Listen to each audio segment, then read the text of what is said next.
peoples, what's going on? Welcome to another episode of How To with the Caribbean Gaffer, powered by 13 Degrees North Rentals. In today's episode, we'll be looking at the how-to of finding solutions for your basic camera problems.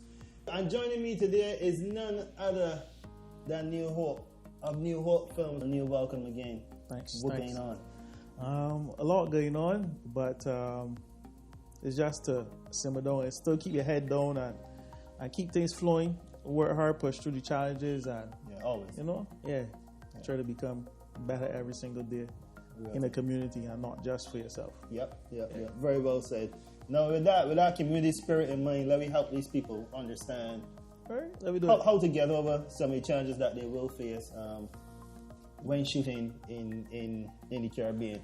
I've seen, I'm sure about you've encountered it yourself, probably had a camera before having a tripod, and wanting to get stable shots. I'm sure a lot of people at home, when buy the camera, it comes with the strap, and people say, yeah, boy, I strap on, like good to go. But running about doing a million things, and then their mother say, oh yeah, you got a conference. I think my son can handle this. But you only have a handheld. You don't have a tripod. What advice would you give to people about achieving steady shots with tripod? Two things. Well, achieving steady shots is we could go into focal lengths, and the wider the frame or the wider the camera lens, the least shit you will see. Right. You could put the strap around your neck, but you can't do a conference with a strap around your neck and put in the camera for the whole thing. If you get that done, go to film school, go to cinematography school, and learn cinematography. I would say go to Matthews and say, I want to be a gimbal. Or Ronan say, listen, I changed my last name. Yeah. Call me DGI. That actually is quite funny. But no, if you do have steady hands, you should pay attention to that and try to maximize your learning about that, because I did not choose to be a cinematographer. It was put on me by school. Right. They saw me with the camera in my potential in the demonstration, and that's why I went toward camera. It wasn't necessarily a path that you thought that you would undertake. But your tutors saw the ability. Yeah, right. And that's how we went there. But back to the point of becoming better, or if you don't have a tripod, you can find books, you can find tables, you can find chairs. I've done it before in interviews where you stack up plastic chairs to get a line, and then put books to balance it. Another thing too. So I was walking in a conference and saying, yeah, man, I need 10 chairs for myself. Because I don't have a tripod, but I gotta get this shot. Yeah. So play right here, play right here. I want 10 chairs here, so just for me, the cameraman. Yeah. So this is what I have done before. But if you need to really get the shot and you have a light stand, you could screw in the quarter 20 in it and use that. But that's in their situation. I would not advise it. I would rather advise to go in K Shepherd, or buy a tripod from there for starters, or Amazon, or borrow a tripod, or rent a tripod. Because we are here. Yes, we are here.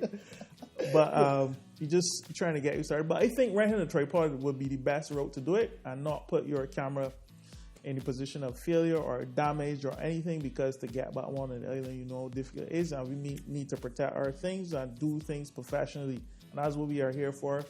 To speak about doing this professionally, so that you don't make the same mistakes we made and had the same challenges we had, and fast track your self in the industry in a smart way.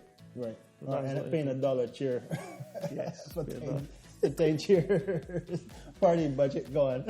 Yes. And you still don't. Your shot still might not be the best shot that it's there is. very true. Now, Neal.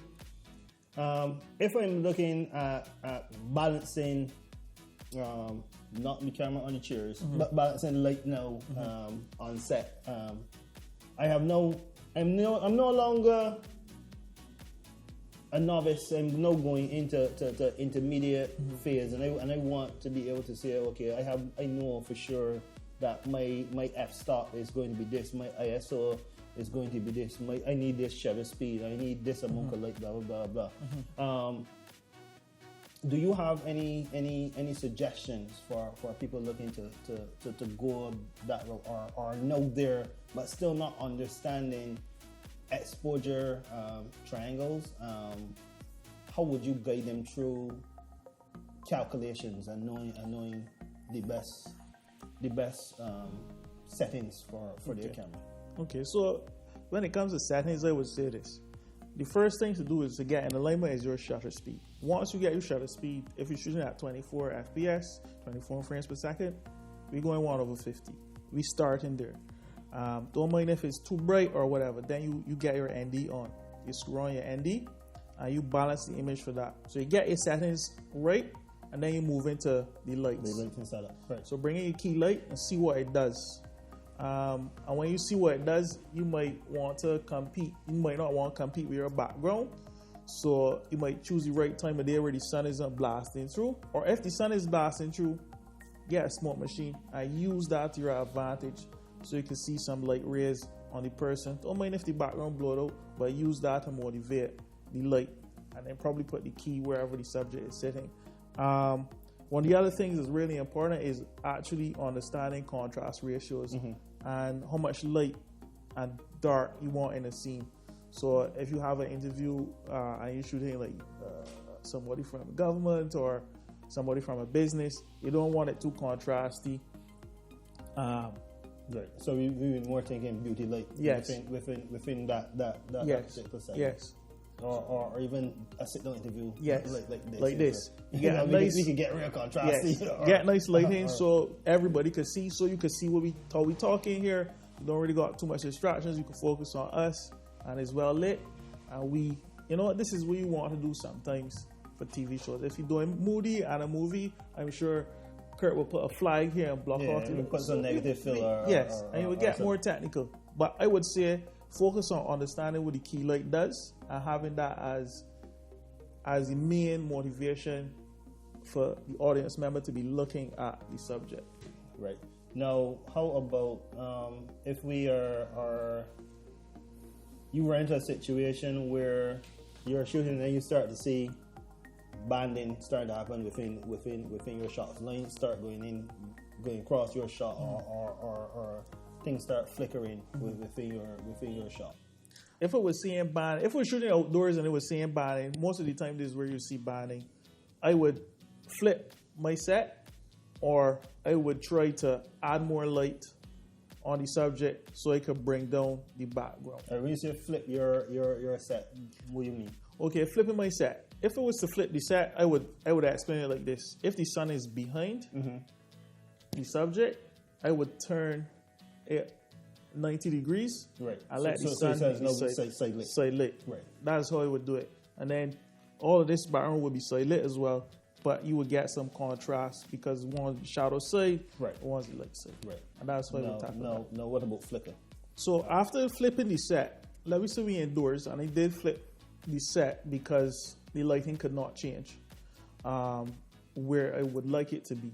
And again, flicker, I can't replace the lights. I would cycle through the shutter speed on the camera, or if I have shutter angle, I would make changes to the angles to see.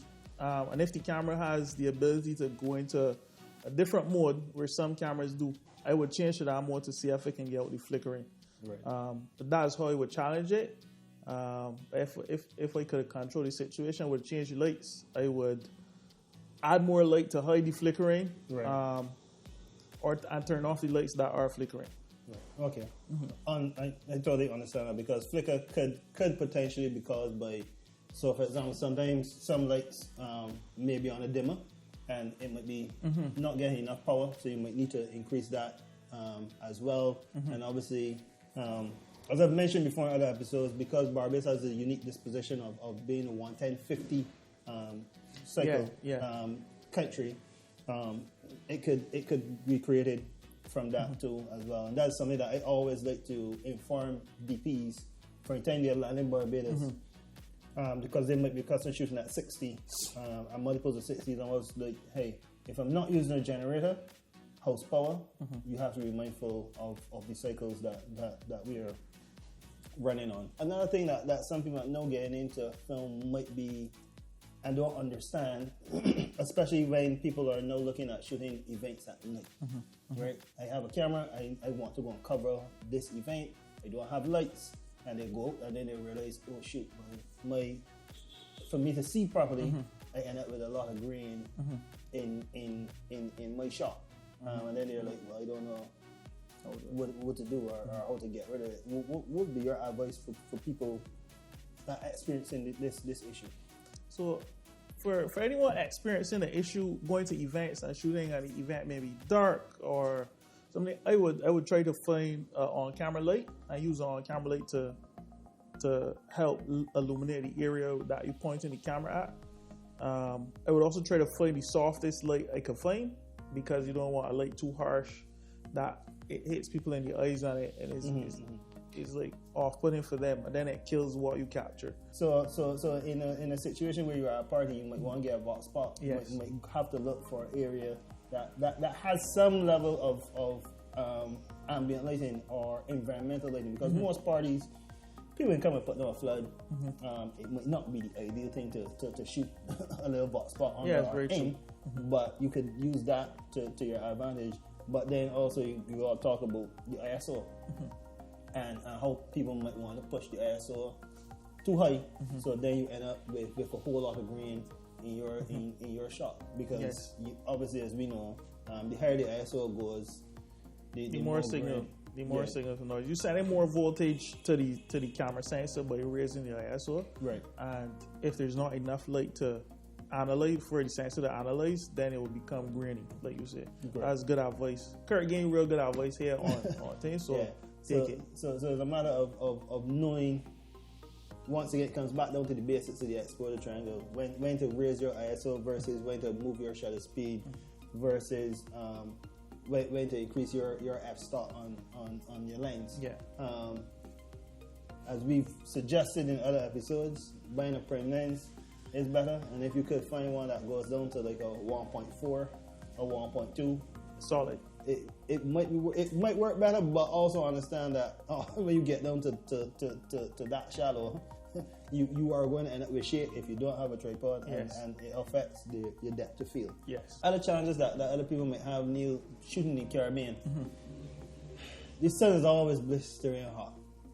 It's be hot to all. It's be bright.